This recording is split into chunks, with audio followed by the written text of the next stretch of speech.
আসসালামু আলাইকুম। প্রাচীন শহর জেরুজালেম আল কুদসের আকাশে এক অদ্ভুত নীরবতা নেমে আসে যখন ইহুদিরা উন্মুক্ত হয়ে তাকিয়ে থাকে একটি পশুর জন্য। তা কোনো যুদ্ধের ঘোড়া নয়, বরং এটি একটি নির্দিষ্ট জাতির নির্দিষ্ট রঙের লাল গরু। হ্যাঁ, আপনি ঠিক শুনেছেন।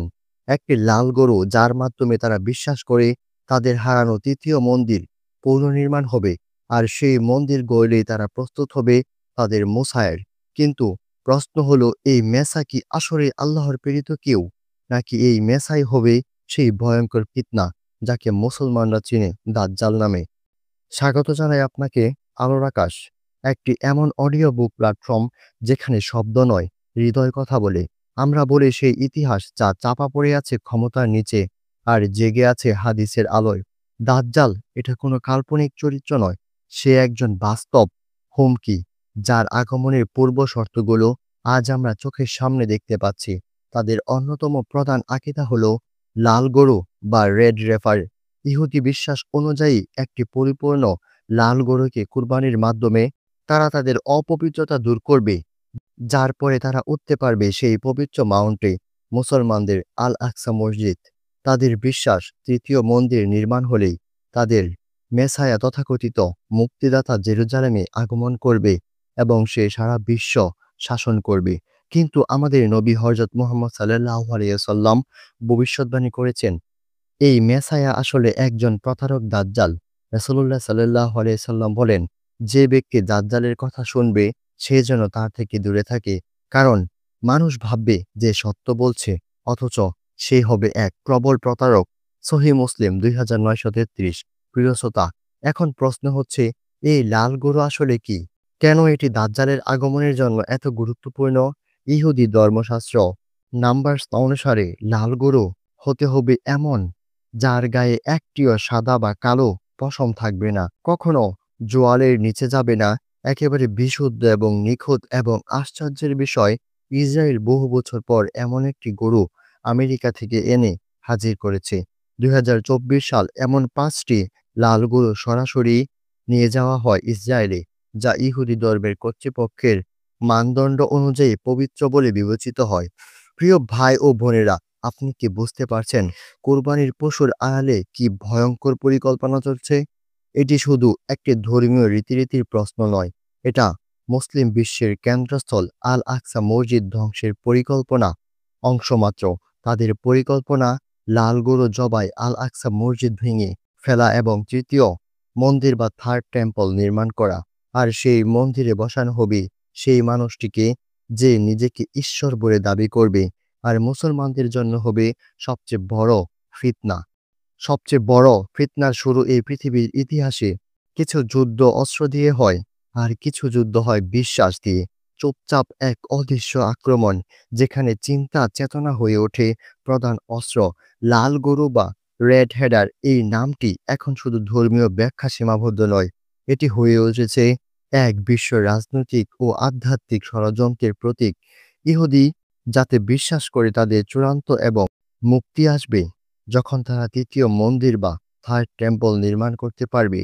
আর সে মন্দির নির্মাণ পূর্ব শর্ত হচ্ছে একটি শুদ্ধ এবং নির্ভেজাল লাল গরু। কুরবানি এতটাই তাদের তাহারাত বা আত্মিক পবিত্র লাভের মাধ্যমে। তালমুদ মিশনাপাড়া চ্যাপ্টার 3। এই বিশ্বাসের আড়ালে রয়েছে এক ভয়ঙ্কর পরিকল্পনা, যেটি কেবল তাদের মুক্তির নয়, বরং মুসলিম উম্মাহ পতনের ষড়যন্ত্র। প্রিয় শ্রোতা, আজ আমরা সেই সময়ে এসে দাঁড়িয়েছি যখন এই গরু খুঁজে পেতে তাদের পুরো দুনিয়া চষে বেড়াচ্ছে। ইসরায়েলি রেড হেডার প্রজেক্ট বর্তমানে চূড়ান্ত পর্যায়ে, যখন আমেরিকা থেকে আনা 5টি গরুকে দুধের মতো যত্ন করে রাখা হয়েছে, যাতে একটি চুলও কালো বা সাদা না হয়। যদি এটি সফল হয়, তবে তারা দাবি করবে, আমরা এখন মন্দির পুনর্নির্মাণ করতে পারি। কিন্তু কোথায় গড়বে সেই মন্দির বা থার্ড টেম্পল? ঠিক যেখানে আজ মুসলমানদের তৃতীয় পবিত্র ভূমি আল আকসা মসজিদ অবস্থিত। তারা বিশ্বাস করে এই জায়গায় ছিল তাদের সুলাইমান মন্দিরের আসল ভিত্তি। তাদের ভাষায় এটি হলো টেম্পল মাউন্ট। আর তারা আল আকসা কে চায় না, তারা সেখানে তাদের শাসন, তাদের ধর্মীয় আধিপত্য ফেরাতে চায়। আর তার মাধ্যমে একটি লাল গরু। রাসূলুল্লাহ সাল্লাল্লাহু আলাইহি সাল্লাম বলেন, কিয়ামত সেই পর্যন্ত কায়েম হবে না যতক্ষণ না ইহুদি মুসলমানদের বিরুদ্ধে যুদ্ধ করবে। সহিহ মুসলিম হাদিস 2922। এই যুদ্ধ কেবল রণক্ষেত্র নয়, বরং এই যুদ্ধ হচ্ছে আকীদার ভ্রান্তি ও দ্বীনকে ধ্বংস করার যুদ্ধ। তারা দাজ্জালকে তাদের মেসায়া ভাবে। ইহুদি ধর্মমতে তিনি হবে এমন একজন নেতা যিনি ইসরায়েলকে নেতৃত্ব দেবেন, বিশ্বজুড়ে ইহুদিবাদ প্রতিষ্ঠা করবেন এবং মানুষ তাকে ঈশ্বর হিসাবে মানবে। কিন্তু হাদিস অনুযায়ী এই মুসাইয়া হলো দাজ্জাল, একচোখা প্রতারক, যাকে রাসূলুল্লাহ সাল্লাল্লাহু আলাইহি সাল্লাম বলেছেন কিয়ামতের সবচেয়ে ভয়ঙ্কর ফিতনা। রাসূলুল্লাহ সাল্লাল্লাহু আলাইহি সাল্লাম বলেন, দাজ্জালের ফিতনার মতো বড় কোনো ফিতনা পৃথিবীতে সৃষ্টি হয়নি। সহিহ মুসলিম 2937। তাদের তাওরাত, তালমুদ ও গোপন কাবলা তন্ত্রে বলা হয়েছে, যদি তৃতীয় মন্দির নির্মাণ হয় তবে মুসাইয়া দুনিয়ার উপর তার দৃষ্টিবিহীন শাসন শুরু করবে।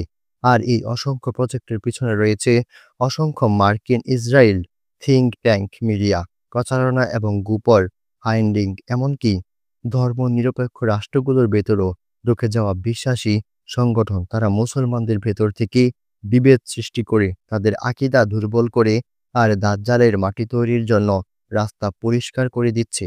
আজ ইসরায়েল যেসব সিদ্ধান্ত নিচ্ছে, তাদের প্রতিটি পদক্ষেপ একটি ইট যা বসানো হচ্ছে দাজ্জালের সিংহাসনের ভিত্তি। প্রিয় ভাই ও বোনেরা, লাল গরু একটি বাহানা মাত্র। আসল অস্ত্র আপনার ঈমান। আপনি প্রস্তুত? আপনার পরিবার, সন্তান, সমাজ, তারা কি জানে এই ফিতনার ভয়াবহতা? প্রিয় শ্রোতা, আজ যদি আপনি চোখ বন্ধ করেন, আপনি কি দেখতে পাচ্ছেন? জেরুজালেমের বাতাসে ঘুমট রহস্য জমে উঠেছে। একটি লাল গরু এসে দাঁড়িয়েছে আল আকসার ছায়ায়, যা একচোখা দানবের মতো। কেউ ঘাপটি মেরে সময় গুনছে, কবে সে আবির্ভাব হবে, কবে সে বলবে, আমি তোমাদের রব। দাজ্জালের ফিতনা কোনো কল্পকাহিনী নয়। এটি শুরু হয় মনোভাব দিয়ে, মিডিয়ার প্রপাগান্ডা দিয়ে, আর শেষ হয় আকীদা ধ্বংস। আজকে আমরা সেই যুগে এসে পৌঁছে গেছি, যেখানে সত্য বলতে গেলে বলা হয় তুমি মেডিকেল, আর মিথ্যার পক্ষে কথা বললে তুমি সমাজের সচেতন।